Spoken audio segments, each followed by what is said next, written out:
the voltage divider bias circuit. So how this is better than the remaining one which we have studied, we will be seeing in the coming slides. But this is the best biasing circuit. This is the best biasing circuit. The currents and voltages are nearly independent of the beta value, which was not in the previous circuits. The DC analysis over here will be made up of two things. One is the exact analysis where it is not beta independent. It is not beta independent. But in the approximate analysis, it will be made beta independent. So when we design the circuit, we will go by the approximate analysis so that the circuit becomes beta independent. That means even if we are changing the transistor, there will be no effect on the Q point. So let's start with the exact analysis. The first step is the DC equivalent circuit. So this becomes the DC equivalent circuit. If I break the circuit, I cannot directly apply the input loop and the output loop like we have done in the previous circuits, because the input which is connected to the base, the current is not only the base current, you have two currents coming over there. One is this current I1, another is this current, let it be I2. So you have two currents, therefore we cannot directly apply KVL to input loop because we don't have any specific input loop. So just rearranging the circuit, I have separated out the VCC to the base part and VCC to the collector part. The input loop, as we all know, is coming to the base. So we have to convert this into the model or into the equivalent we know. So we have to basically convert this part into the Thevenin's equivalent circuit. So we have to convert this part into Thevenin's equivalent circuit. To convert it into Thevenin's equivalent circuit, the equivalent resistance RTH. TH stands for Thevenin's. The equivalent resistance can be found out by making VCC equal to 0 or connecting it to ground. As soon as VCC is connected to ground, the two resistance, this resistance and this resistance, come in parallel to each other. So the resistance equivalent is R1 in parallel to R2. And the Thevenin's open circuit voltage. So if I want to convert this into Thevenin's circuit, therefore the open voltage is over here, VTH. So we have to find out the Thevenin's equivalent voltage. So applying voltage divider rule at this point, VTH is nothing but VB. So VTH is nothing but VB. Applying voltage divider rule, it is R2 upon R1 plus R2 into VCC.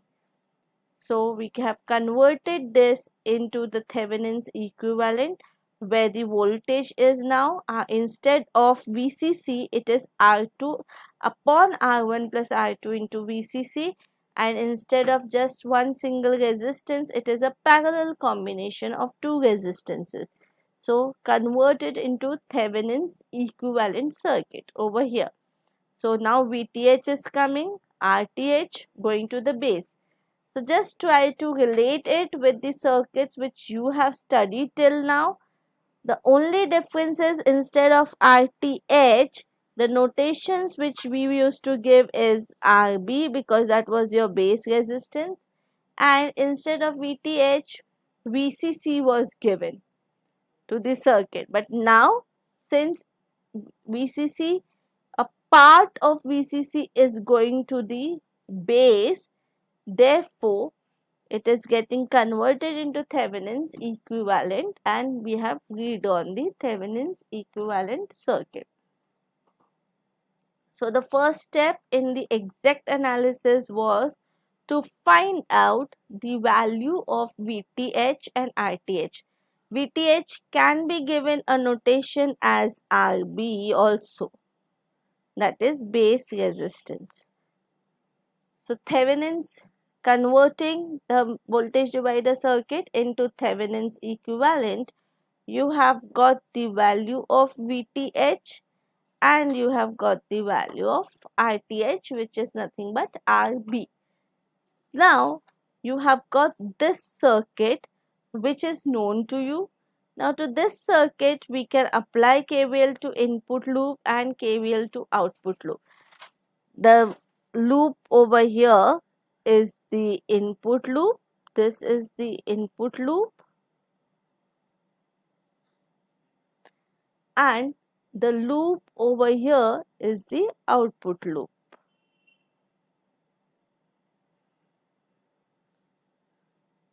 So first step, apply KVL to input loop. So it will be VTH. The voltage drop over here is minus, plus to minus, minus current into resistance IB into RTH. This will be positive and negative VBE minus VBE. Current flowing through emitter is IE and voltage drop will be plus minus. So minus IE equal to 0. I am repeating, it will be VTH minus IBRTH minus VBE minus IERE equal to 0. So applying KVL to input loop, we get the first equation. Now the steps are the same, you know the steps. Now you will be substituting IE as 1 plus beta times IB. So substituting IE as 1 plus beta times IB in the above equation, you get the equation of IB. If you compare this with the previous equations, you are having VB. Please take care, this is VB, not VCC. It is VB, where VB is equal to R2 upon R1 plus R2 into VCC. Okay. And once we know the value of IB, IC is equal to beta times IB. So in this way, you can find out the value of ICQ. Next is apply KVL to output loop. This is very similar. From here, you will get the value of VCQ. This is similar to the other circuits. So in this way, you have found out the Q point, making use of exact analysis. Stability, we will be seeing it afterwards. DC load line, you can directly draw from here. You have this equation with you. You all know how to draw the DC load line. Let's draw it over here only.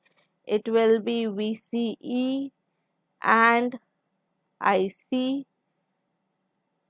First step, put IC equal to 0. VCE becomes equal to VCC. So over here, VCC. Then put VCE equal to 0, IC becomes VCC upon RC plus RE. VCC upon RC plus RE. Join the two, this gives the DC load line.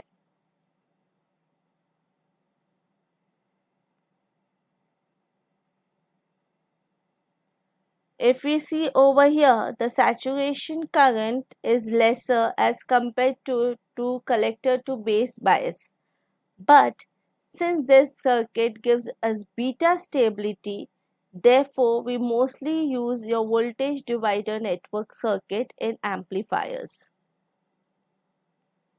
Now we'll go to the other type, uh, that is your approximate analysis. Before we go to the approximate analysis, a quick revision of the exact analysis. In exact analysis, the first step is to convert it into Thevenin's equivalent and then just apply KVL to input and output loop. Now let's go to the approximate analysis. So I'm drawing the circuit over here.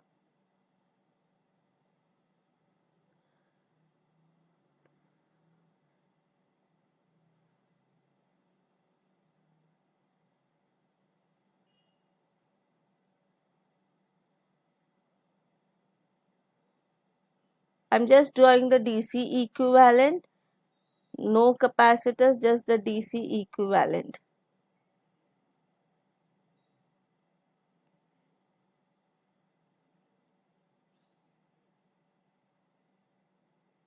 Okay, this is the base, so give it a notation as VB. Now we all know that there is a diode between base and emitter. So there is a diode connected over here between base and emitter. There is a diode. For the transistor to work, that means for the transistor to be in the active region, the base emitter junction JBE should be forward bias. It should be forward bias. Forward bias means there is a voltage drop over here. This is forward bias. So there is a voltage drop over here, which is nothing but 0.7 volts. Instead of 0.7, we can also say it is the cut-in voltage. But let us assume that we are using silicon and therefore it is 0.7 volts. So I can redraw this circuit. Now just considering the input side, I am redrawing it. It is VCC R1, R2, and from this point there is a diode which uh,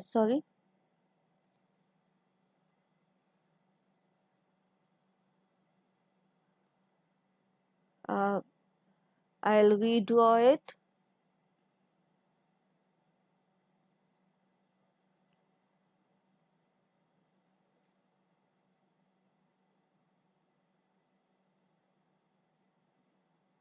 The circuit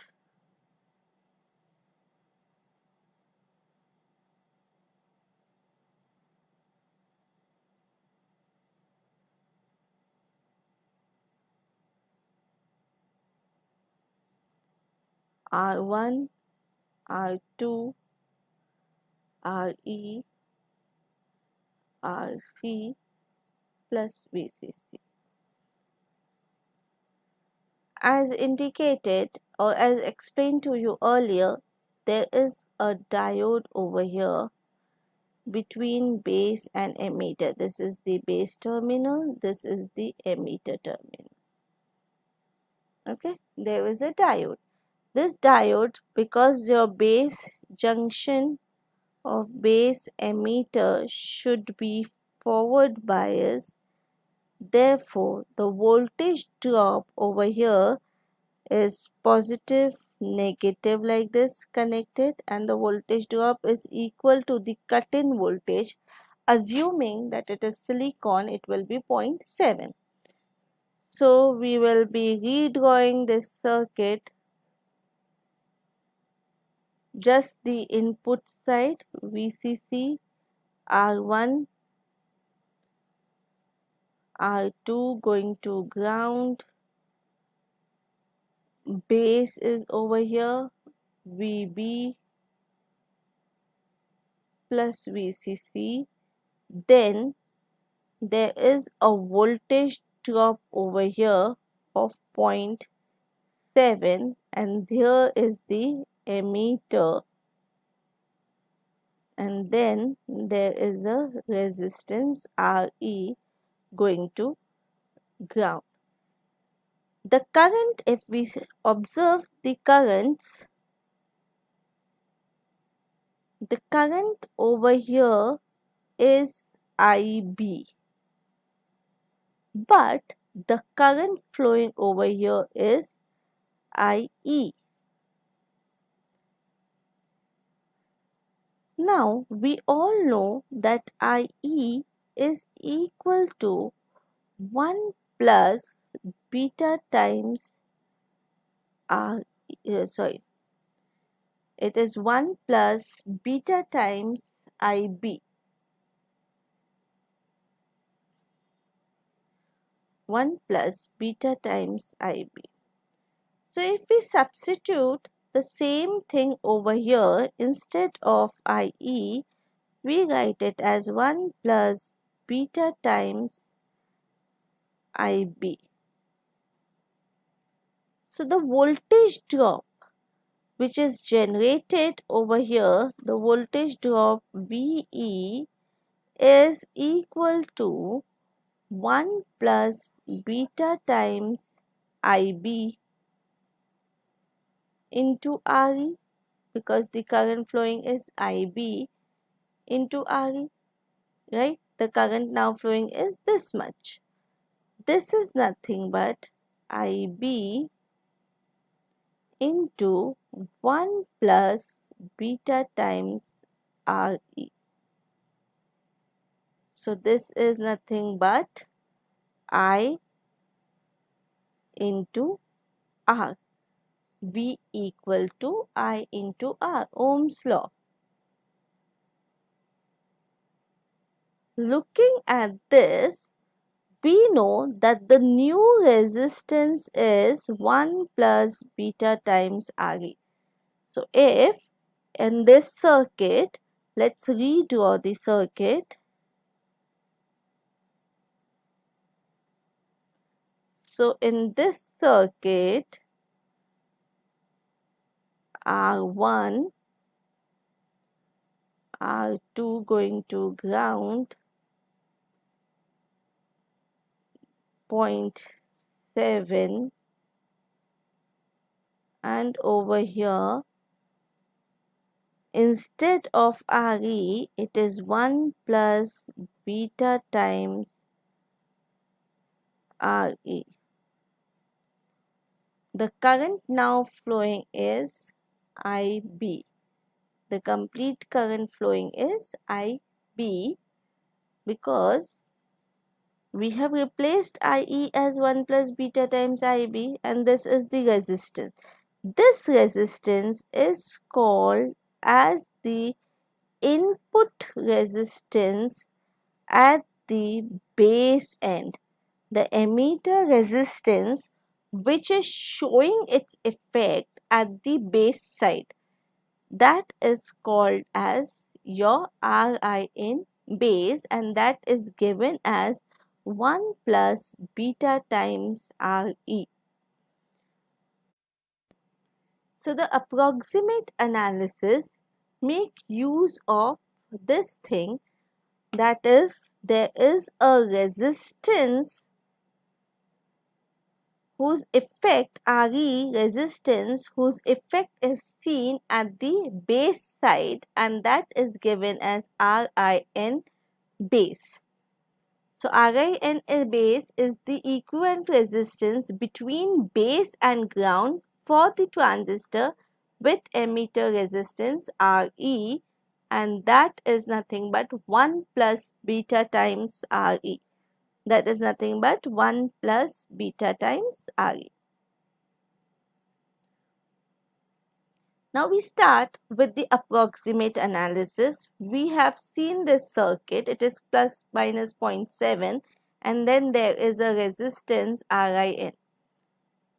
the voltage drop developed over here at the base is very high because it is a part of VCC and VCC is nearly 10 to 20 volts. So the voltage over here is very high as compared to 0.7. Therefore, in approximate analysis, it can be ignored. So ignoring that, now from your base there will be a short circuit and that directly goes to the resistance. So there is a short circuit which directly goes to the resistance. Now what we observe over here is because of VCC the current generated is I1. I1 is reaching the node of the base and it gets divided into IB and I2. It gets divided into IB and I2. Now our aim is that I1 should be equal to I2. The current should not be divided at your base. That means, as we all know, that IB should be very small in microamps range, but in approximate analysis we say that let IB should be equal to 0. This is the aim, that IB should be equal to 0. So in which condition it is possible to have IB 0? When the resistance Ri in base is very high. If Ri in base is very high, in that condition IB will be equal to 0. But very high with respect to what? We are comparing I2 and IB. You want IB should be equal to 0. That means that so that I1 is completely flowing through R2. That means when I compare these two, I2 and IB should be 0. So that means this Ri in base should be very high as compared to the resistance R2. It should be very high as compared to resistance R2. So how much high it should be? How much high it should be? So there is a condition that Ri in base should be at least, it should be at least 10 times the value of, it should be at least 10 times the value of R2. It should be at least 10 times the value of R2. And Ri in base is what this equation Ri in base is nothing but it is 1 plus beta times Re. So this value should be at least 10 times the value of R2. So it should be actually greater than the value 10 times the value of R2. So this condition that beta Re should be greater than 10 times the value of R2 is a very important condition. This is very important. When this condition is satisfied, at that time the circuit becomes beta independent. So this is very important. When this is satisfied, the circuit will become beta independent. So if I say that it should be 10 times greater, or it should be a very high value. So if it is a very high value, then the resistance will act as open circuit. This resistance will act as open circuit. So redrawing your circuit, we will just have R1 VCC going to R1. Then there is a node over here VB, and then there is a resistance over here R2, and this is going to the base. This is going to the base. Okay, and there is an open circuit over here. This point is open circuit because this resistance value is very high, so it is open circuit. So over here VB is approximately equal to the base voltage. It is approximately equal to the base voltage. Please understand the difference between approximate and exact analysis. If you see the exact analysis, here the voltage was VTH connected to ground, and then there was RTH, and that was going to the base terminal. That was going to your base terminal. So your base terminal voltage, if we just see the base terminal voltage in this condition, your base terminal voltage was VTH minus IB RTH. But in approximate analysis, your base voltage is equal to VB, and we can apply the voltage divider rule, which is R2 upon R1 plus R2 into VCC. So there is a difference between approximate and exact analysis. For exact analysis, base voltage is VTH minus IB RTH. Because of the resistance, there is a voltage drop. But over here in approximate analysis, since this condition gets satisfied, therefore it acts as open circuit and base voltage is equal to the voltage which we get from the voltage divider rule. So VB is R2 upon R1 plus R2 into VCC. Now the steps for approximate analysis. When you want to do approximate analysis, your first step will be to check the condition. As I told you, this is very important. The approximate analysis can be done only when this condition is satisfied. If this condition is not satisfied, then you have to go for exact analysis. So you have to check for the condition. So if I just draw the flow chart, it should be checked for your condition. Just check for the condition. If it is yes,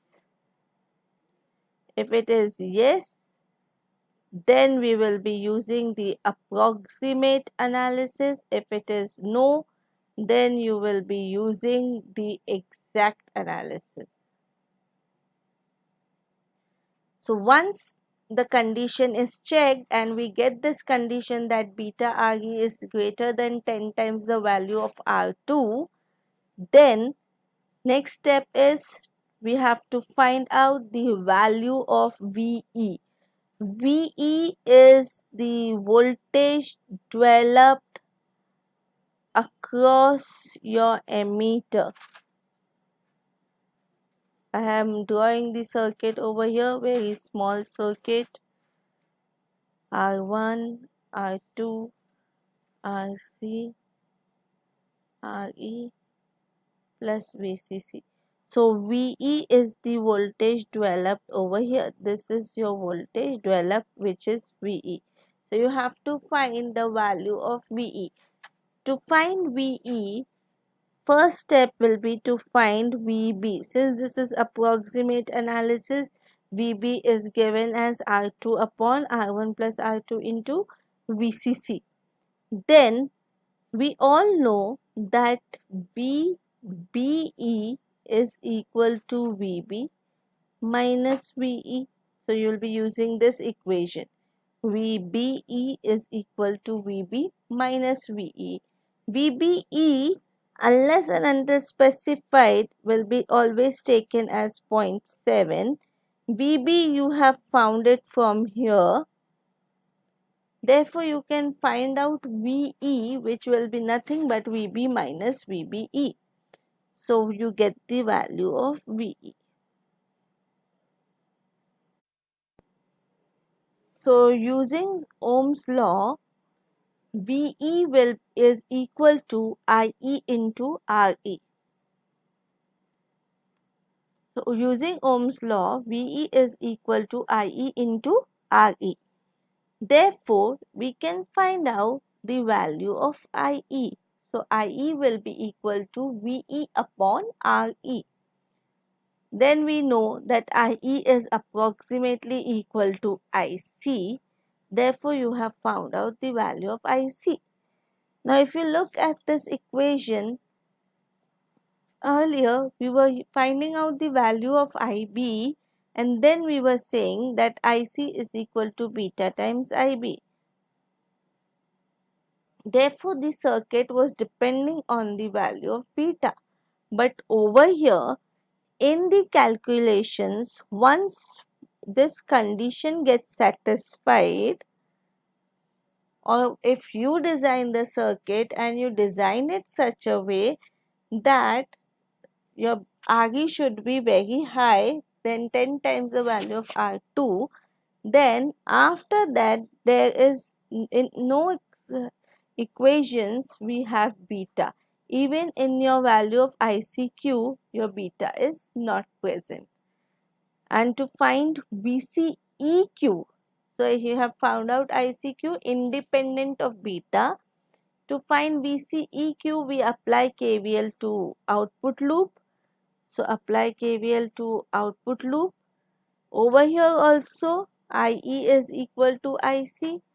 So there is no relation of beta coming over here. So therefore this circuit becomes beta independent, and beta is nothing but current gain. Therefore we call this circuit as current stabilized circuit. It is called as beta independent.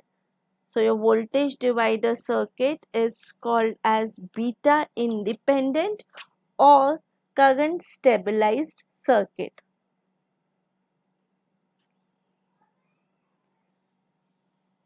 After you have found out the Q point, and by both exact and approximate methods, let's try and find out the stability factor for this. So in both the cases, mostly stability factor, we will be talking about making use of exact analysis. So if you remember the exact analysis, we have done VTH minus IB RTH minus VBE minus IERE is equal to 0. Now IE is equal to IB plus IC. Substituting VTH minus IB RTH minus VBE minus IB plus IC into RE is equal to 0. Differentiate above equation with respect to IC. You get minus del IB by del IC into RTH minus del IB by del IC plus 1 into RE is equal to 0. solving this,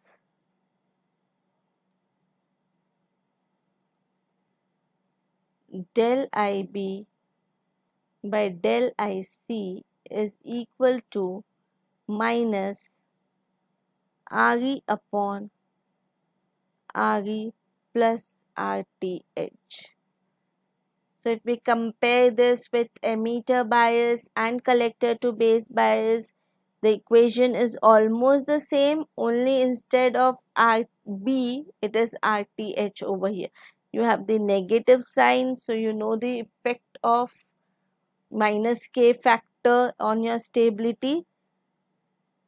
So stability is given as 1 plus beta upon 1 plus beta RE upon RE plus RTH. Now we will be just commenting on how the stability is improved in this. So we know that how your stability is improved, negative side, the effect of that, what happens with your temperature, the effect of RE, impact of RE is same as what you have studied in emitter bias. Just let's rearrange the stability equation. It is 1 plus beta RE plus RTH plus beta times RE into, this is into RE plus RTH. This can be written as 1 plus beta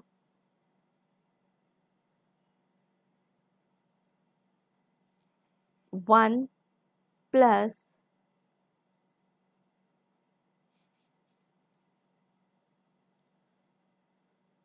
1 minute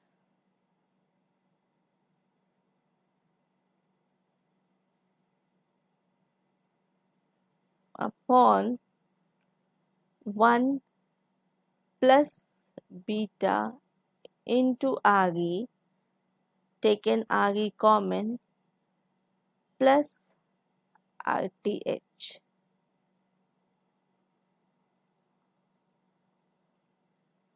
RE plus RTH.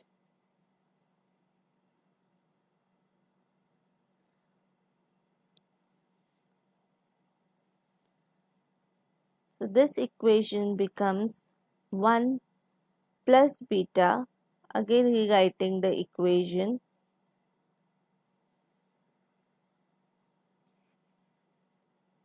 1 plus RTH upon RE upon 1 plus beta plus RTH upon RE. So we get this equation of stability. Now over here, to get the maximum stability, the factor RTH by RE should be very, very less. It should be very, very less. So RTH by RE is very less. So this RTH by RE term is very less, and beta we know is already very high.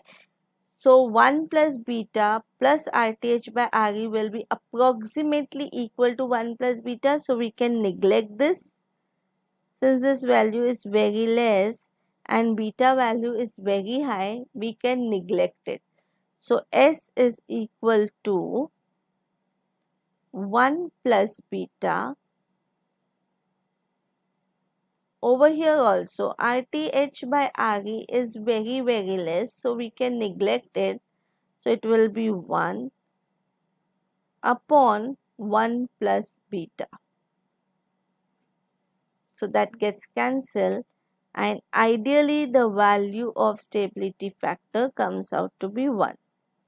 which is the ideal value. This is the ideal value.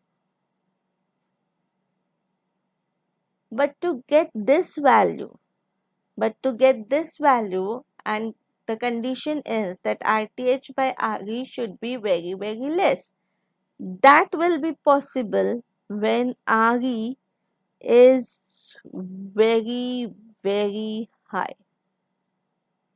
When RE is very, very high, that means the current IE is very, very less.